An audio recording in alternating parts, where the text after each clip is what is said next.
ولا تعكلوا أموالكم بينكم بالباطل وتدلوا بها إلى الحكام لتأكلوا فريقا من أموال الناس بالإثم وأنتم تعلمون، اور ایک دوسرے کا مال آپس میں ناحق نہ کھاؤ اور نہ بطور رشوت وہ مال حاکموں کو دو، تاکہ تم جان بوجھ کر لوگوں کا کچھ مال گناہ کے ساتھ کھاؤ۔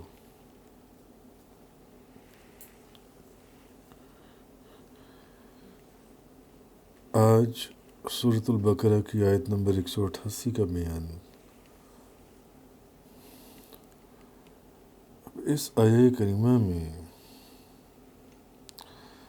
رشوت کی کمائی اور مال حرام کی کمائی کا ذکر ہے کہ ایک دوسرے کا مال آپس میں ناحق نہ کھاؤ،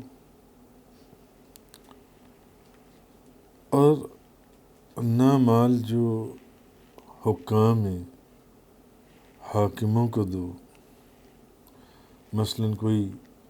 ناجائز کام کروانے کے لیے رشوت کے طور پر حاکموں کو کوئی مال نہ دو۔ لِتَأْكُلُوا فَرِيقًا مِّنْ أَمْوَالِ النَّاسِ بِالْإِثْمِ وَأَنْتُمْ تَعْلَمُونَ،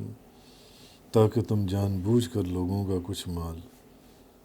گناہ کے ساتھ کھاؤ۔ آج ذکر ہے مال حرام اور رشوت یا حرام طریقے سے جو بھی پیسہ کمایا جائے، کھایا جائے۔ اب اس آیت میں نبی کریم صلی اللہ علیہ وسلم کی تمام امت کو خطاب ہے، اور اس کا معنی یہ ہے کہ کوئی شخص کسی کا مال ناحق نہ کھائے، مثلا جوئے کے ساتھ جو مال کمایا جاتا ہے، سود کی بے شمار قسمیں، دھوکے سے لیا ہوا مال، کسی کو دھوکہ دے کر اس کا مال، کسی کے مال پر قبضہ کر لیا زبردستی، کسی کے حق کا انکار، مثلا کسی کی مزدوری، اجرت یا کرائے کا انکار کر کے اس کا حق مار لینا۔ کسی کی مزدوری بنتی تھی، کسی کی تنخواہ بنتی تھی، کسی کا کرایہ بنتا تھا، وہ نہ دے کر اس کا حق مار لینا، یہ بھی مال حرام ہے۔ یا پھر وہ مال جس کو شریعت نے حرام کر دیا، مثلا کسی فاحشہ عورت کی اجرت، جو ناجائز اور گندے کام کرتی ہیں عورتیں، ان کی کمائی، شراب کی کمائی، مردار کی قیمت، یہ بھی حرام ہے۔ یہ تمام قسم کے مال جتنوں کا میں نے ذکر کیا، یہ سب مال حرام ہے، اور ان کا کھانا ناجائز ہے، ان کا کھانا حرام ہے۔ رشوت کا پیسہ، جوئے کا پیسہ، سود کا پیسہ، قبضے کا پیسہ، کسی کا حق مار کر وہ پیسہ، کسی کی تنخواہ نہ دے کر، اجرت نہ دے کر اس مزدور کی جس نے آپ کے ہاں مزدوری کی، وہ بھی مال حرام ہے۔ کسی کا کرایہ نہ دے کر، وہ بھی مال حرام ہے۔ اور یا پھر وہ مال جس کو شریعت نے حرام کر دیا، فاحشہ عورت کی کمائی جنسی ہے، شراب کی، مردار کی، یہ تمام مال حرام ہیں۔ علامہ ابن عابدین شامی حنفی آپ لکھتی ہیں، زہریہ میں لکھا ہے، ایک شخص نے ثواب کی نیت سے، اس کے پاس حرام کا مال تھا، مثلا ایک شخص کے پاس رشوت کے پیسے تھے، یا ایک شخص کے پاس سود کے پیسے تھے، شراب بیچ کر کمائے گئے پیسے تھے، رشوت لے کر لیے گئے پیسے تھے، ایک شخص کے پاس رشوت کے پیسے تھے، شراب کے پیسے تھے، فاحشہ عورت کی کمائی تھی، کسی کا مال غصب کیا تھا،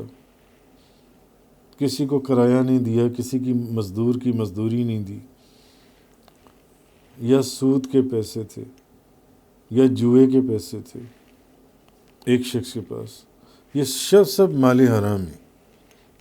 جس کا اس آیہ کریمہ میں ذکر چل رہا ہے، یہ سب مال حرام ہیں۔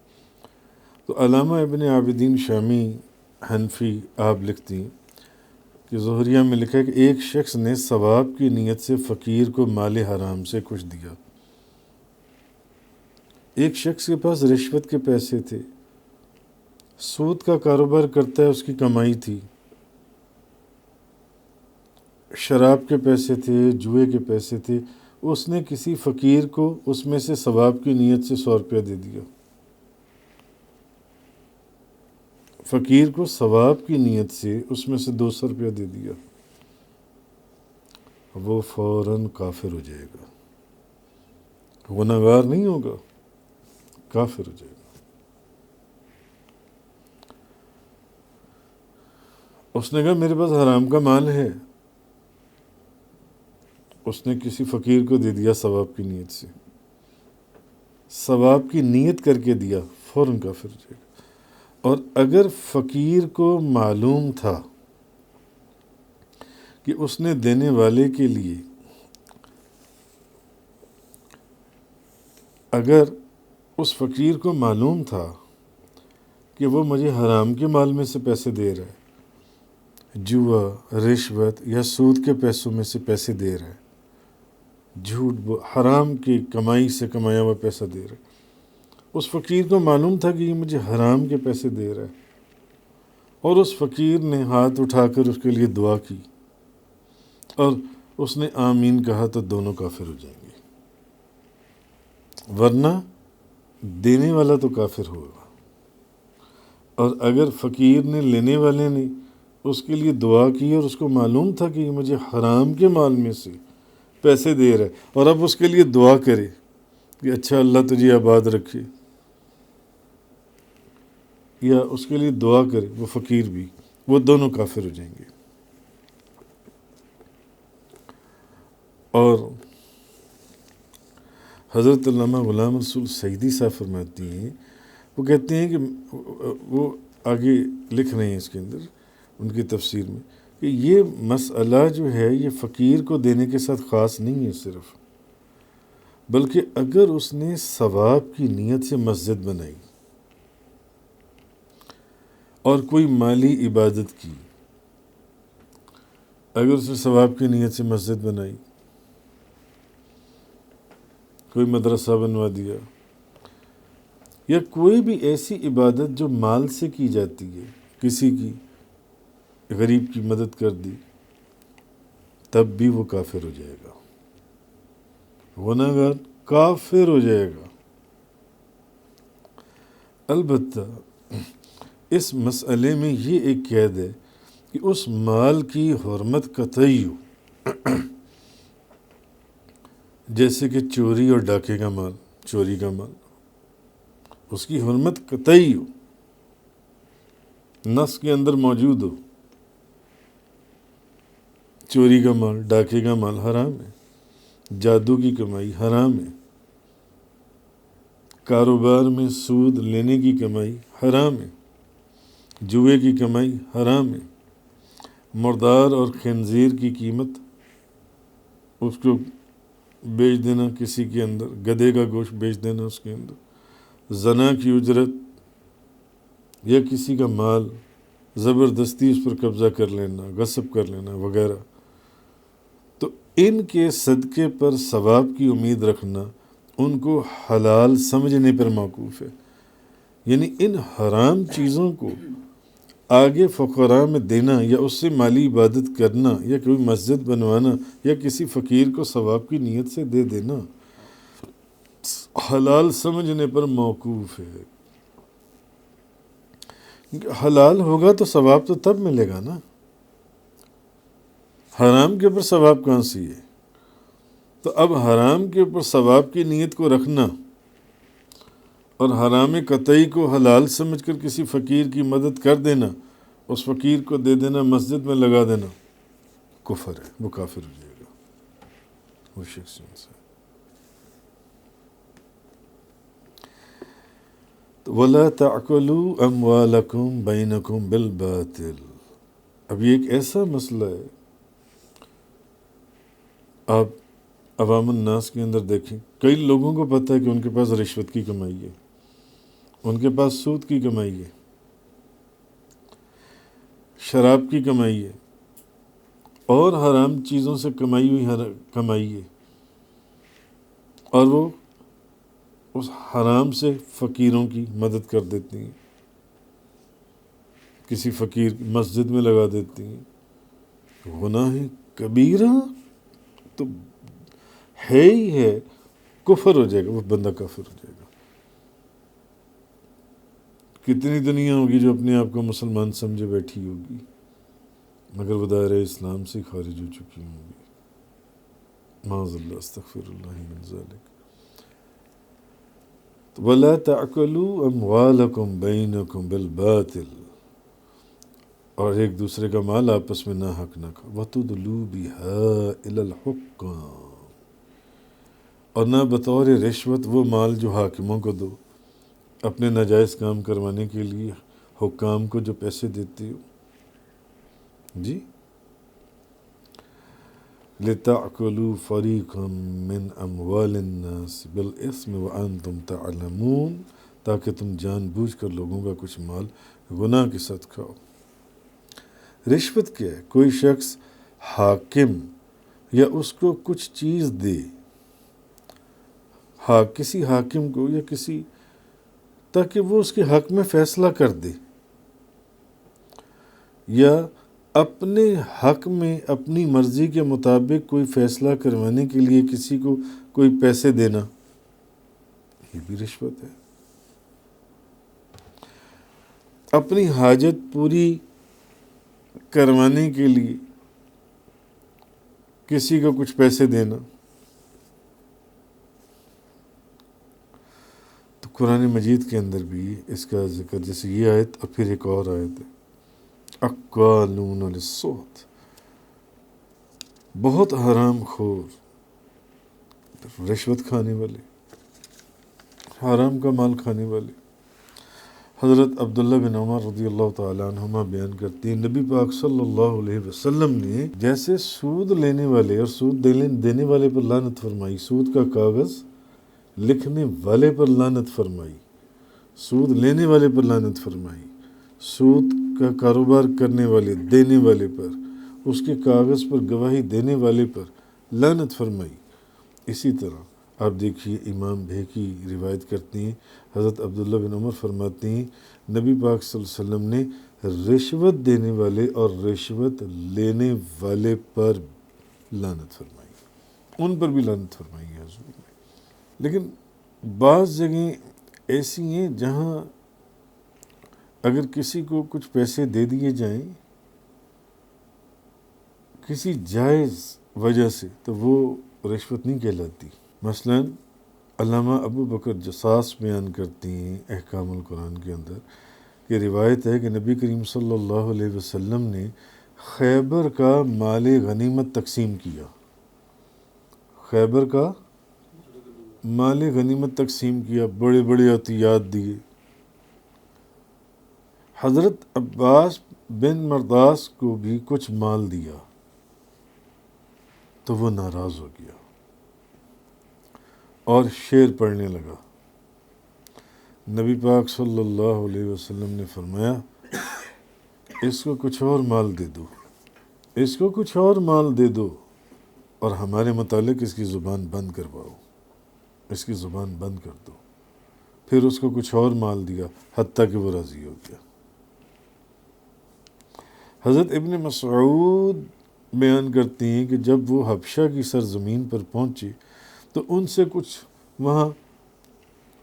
لوگوں نے ان سے سامان چھین لیا، ان کا جو اپنا سارا سامان تھا وہ چھین لیا حضرت حضرت ابن مسعود رضی اللہ تعالیٰ عنہ سے۔ تو انہوں نے اپنا سامان لینے کے لیے جو ان سے ان کو 2 دینار دے دیے تو ان کو چھوڑ دیا گیا۔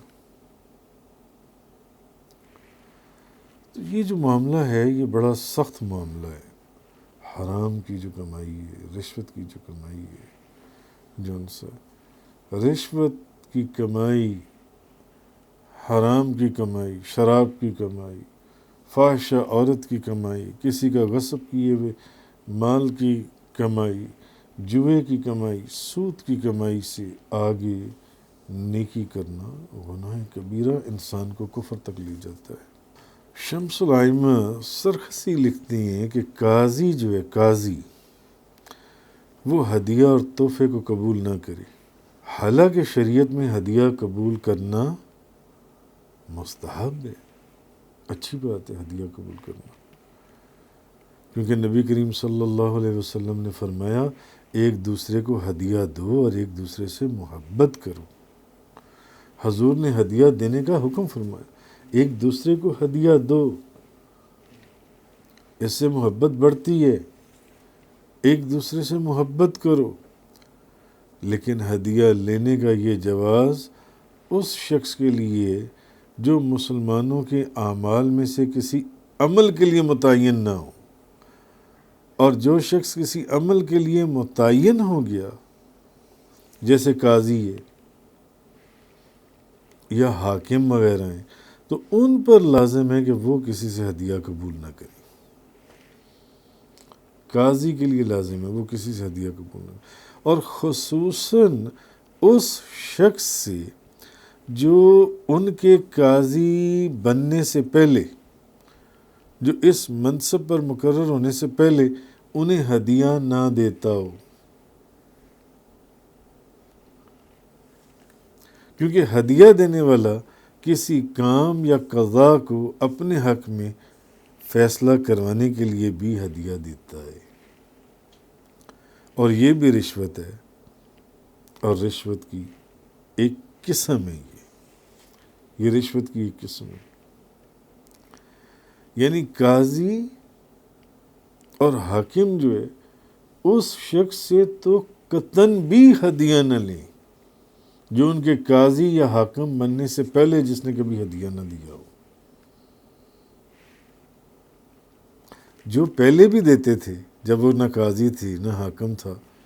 تو وہ تو ایک محبت میں دے رہی ہیں نا، مگر خصوصاً جو قاضی یا حاکم بننے سے پہلے ایک آپ کا دوست ہے جس کو آپ شروع سے ہدیہ دیتے تھے، کبھی کوئی تحفہ اس کے لیے لے گئے، آپ نے 1000 روپیہ پیش کر دیا، ایک چادر پیش کر دی، آپ دیتے، وہ اب اگر قاضی وقت جسٹس بن بھی گیا ہے تو آپ اس کو ہدیہ بھی دے سکتی ہیں، آپ اسی دوستی کے تحت دے رہی ہیں۔ لیکن اگر آپ نے اس کے قاضی بننے سے پہلے اس کو کبھی ہدیہ نہیں دیا تھا، قاضی بننے کے بعد آپ اس کو ہدیہ دینا شروع ہو گئے، آج وہ چیف جسٹس بن گئے، اب ہدیہ، تو اس کا مطلب ہے کہ ضرور پہلے تو کبھی دیا نہیں تھا، تو اب جو دے رہے ہو تو ضرور اس میں کوئی نہ کوئی معاملہ ہے جو ان سے جو آپ ہدیہ دے رہے ہو۔ نبی کریم صلی اللہ علیہ وسلم نے ایک شخص کو مسلمانوں سے صدقات وصول کرنے کے لیے مقرر فرمایا، ایک شخص کو مسلمانوں سے کہ جاؤ جا کے صدقات لے کر آؤ، زکوٰۃ، صدقہ، خیرات جو بھی مسلمان تمہیں دے۔ اچھا جب وہ صدقات لے کر آیا نا، اکٹھے کر آیا، تو کہنے لگا کہ یہ تمہارا مال ہے اور یہ مجھے لوگوں نے ہدیہ دیا ہے، یہ تمہارا مال اور یہ میرا مال، یہ تمہارا مال اور یہ میرا مال، یہ تمہارا۔ بھئی یہ تمہارا مال کہاں سے ہو گیا؟ یہ لوگوں نے مجھے ہدیہ دیا ہے، یہ لوگوں نے مجھے ہدیہ دیا ہے۔ نبی کریم صلی اللہ علیہ وسلم نے خطبہ دیا اور فرمایا ان لوگوں کا کیا حال ہے جن کو ہم کسی جگہ کا عامل بناتی ہیں۔ جگہ اور سیٹ تو تمہیں ہم نے دی ہے، اس سیٹ پر تمہیں بٹھایا تو میں نے ہے، تو پھر یہ کہتی ہیں کہ یہ تمہارا مال ہے اور یہ ہمارا مال ہے۔ کوئی بندہ آیا تھا ہدیہ دے کر چلا گیا، کوئی بندہ آیا تھا ہدیہ دے کر چلا گیا۔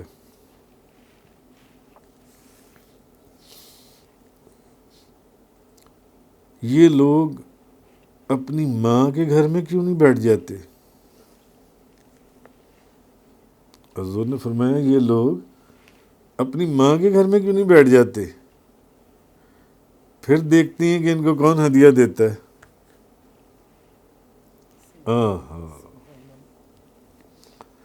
ان کو کون ہدیہ دیتا ہے یا نہیں دیتا۔ اسی طرح حضرت عمر رضی اللہ تعالیٰ عنہ نے حضرت ابو ہریرہ کو کسی جگہ کا عامل بنایا، ان کے پاس کافی مال جمع ہو گیا۔ حضرت عمر نے ان سے پوچھا تمہارے پاس یہ مال کہاں سے آیا؟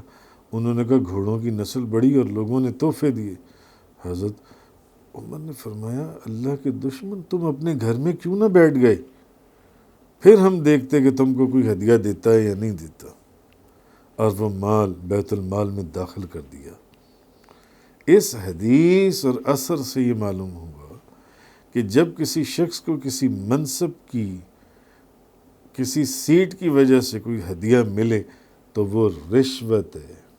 وہ رشوت ہے۔ لہٰذا جو لوگ قاضی کو منصب قضا پر فائز ہونے سے پہلے، کسی جسٹس کو، چیف جسٹس کو منصب قضا پر فائز ہونے سے پہلے تحفے دیتے تھے، ان کے سوا اور کسی سے قاضی کو ہدیہ اور تحفہ قبول کرنا جائز نہیں ہے، اور کسی شخص سے۔ اس آیہ کریمہ میں وَلَا تَأْكُلُوا أَمْوَالَكُمْ بَيْنَكُمْ بِالْبَاطِلِ وَتُدْلُوا بِهَا إِلَى الْحُكَّامِ لِتَأْكُلُوا فَرِيقًا مِّنْ أَمْوَالِ النَّاسِ بِالْإِثْمِ وَأَنْتُمْ تَعْلَمُونَ، اور ایک دوسرے کا مال آپس میں ناحق نہ کھاؤ، اور نہ وہ مال حاکموں کو دو رشوت کے طور پر، تاکہ تم جان بوجھ کر لوگوں کا کچھ مال گناہ کے ساتھ کھاؤ۔ تفسیر قرآن کا یہ لیکچر انگلش میں سننے کے لیے براہ کرم ڈسکرپشن میں موجود لنک پر کلک کریں۔